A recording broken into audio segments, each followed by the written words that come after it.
Ladies and gentlemen, welcome to Red's Resort. Today we are taking the Paladin and we're doing a face-off against the Redeemer and maybe some other ships. In our first build, the Paladin is as follows. Everything is stock.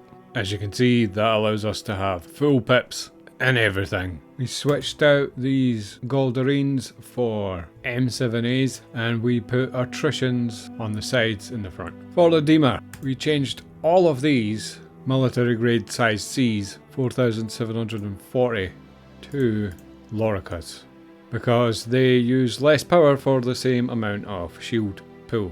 We left the Centurions on there because you get 24, and to be honest, going military grade A was only 25, so there wasn't much point in upgrading.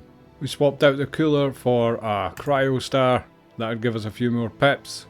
And for the weapons we had attrition on the size 4s, attrition on the size 3s for the pilot, and M6As everywhere else. Apart from at the back, we didn't bother with a rear turret on both ships. We had 2 people in the Paladin, which allowed us to fire all forward facing guns. And we had 3 people in the Redeemer. This was a bit of a haphazard test, to be honest. Just kind of thrown together and cobbled up with whatever we had lying around. But hopefully it'll give you an idea of how these 2 ships stack up against each other. If I had had one more person, I would have liked to have put them on a remote turret on the Paladin, taking some firepower away from the pilot, but at the same time making those guns more useful in a turn battle with the Redeemer. Because as you can see, the Redeemer has a pitch, roll and yaw advantage over the Paladin, and that did kind of come into play. But let's just roll the footage anyway and you'll get a good idea. So this is me flying the Redeemer. I got one guy in the top turret, one guy in the bottom turret. There was the usual pre-fight insults being thrown around. Do we hurl insults beforehand? You scallywag. Your ma sells the Avon. Your dad wanks on all 4s.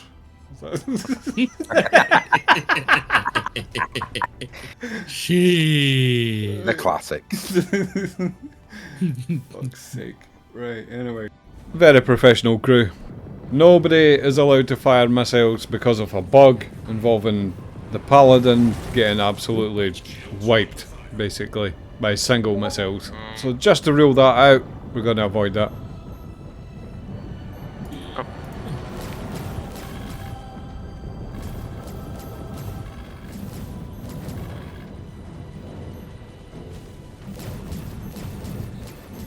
I haven't even got to shoot him yet. Now, there we go.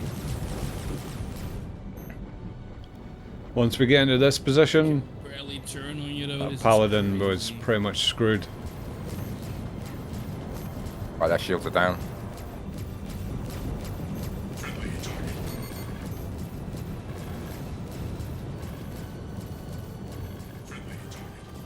Oh, we solved that. No. Our components are down. I think you can all agree that is quite a surprising result for the first round. Yeah, the turn rate won the day there. He's high as fuck. Look at him. I'll get in the door. I'll get in the door. Hold on. This is what I'm working with here. Oh, jeez. Hold on. Just gonna have a little rest. This guy was shooting a turret. I just want you all to know that. It's a wonder I get anything done, to be honest. Second fight's pretty much the same, but we've changed the 4 size 5 on the Paladin turret out for Goldarines to try and make up for some of that speed advantage that the Redeemer has over the Paladin. I am now flying the Paladin with one other guy controlling that turret.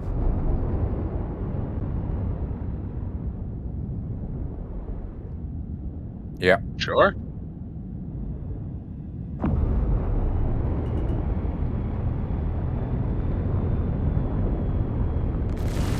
Check fire. Shields hit.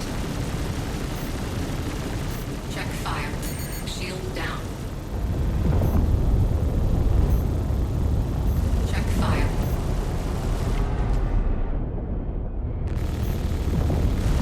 Check fire. I lost him. Behind. Hello. There they are. Check fire. Come to Papa.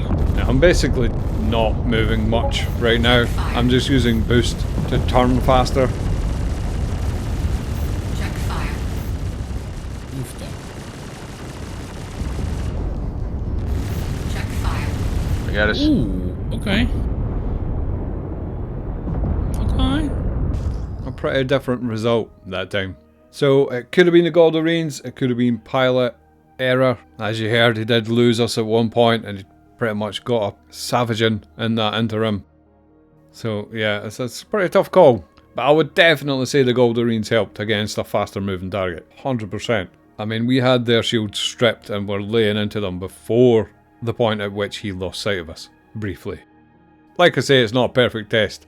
So then we started to think, what else can we test the Paladin against? What about a solo guy in a Corsair versus two guys in the Paladin? Now this is a fully tanked up Corsair. He's got a bunch of deadbolts on there.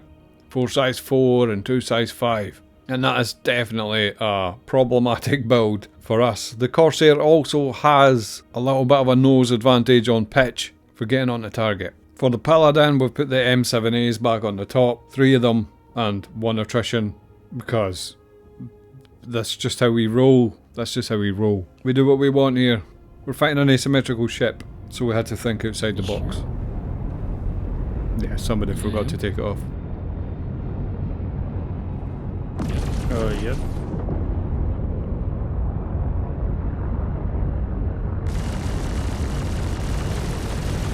Check fire.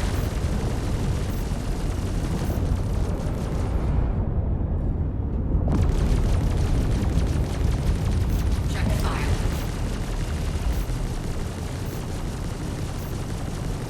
That top turret doing absolutely massive damage. Get him. Check fire. Get away from me.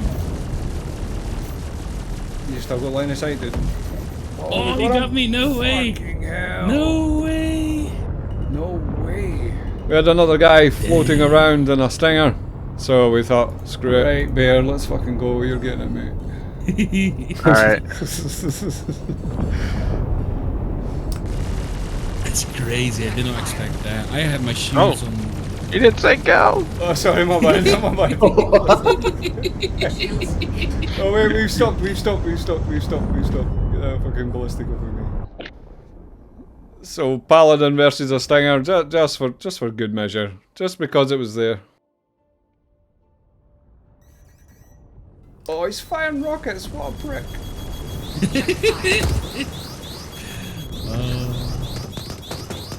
If I knew that was an option.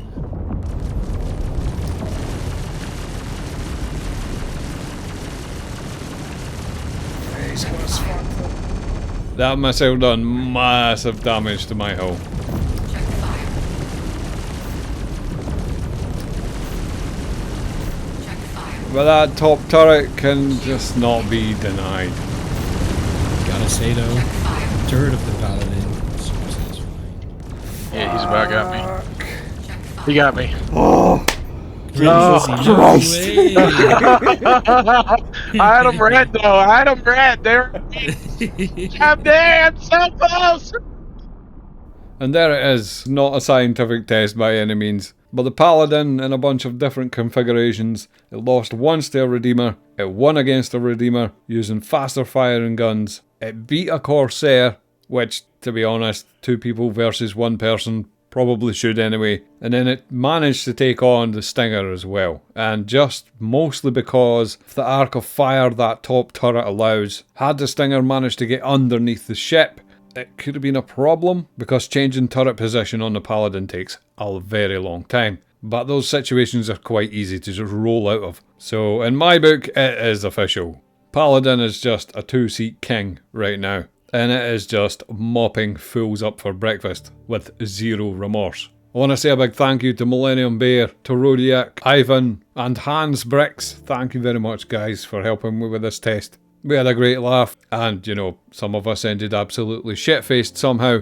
Exactly the sort of consistency you'd expect to see around these parts. I apologise if you received virtually zero relevant information from this video. If you want to get involved in these tests, jump on the Discord and become cannon fodder for the Red Resort meat grinder. I would truly appreciate it. Tomorrow, we are gonna have to face the Full Spectrum Warriors episode, and my god, it is the 9th circle of hell over there right now. It's gonna be great fun. I'm looking forward to it. I'll see you then, guys. 07.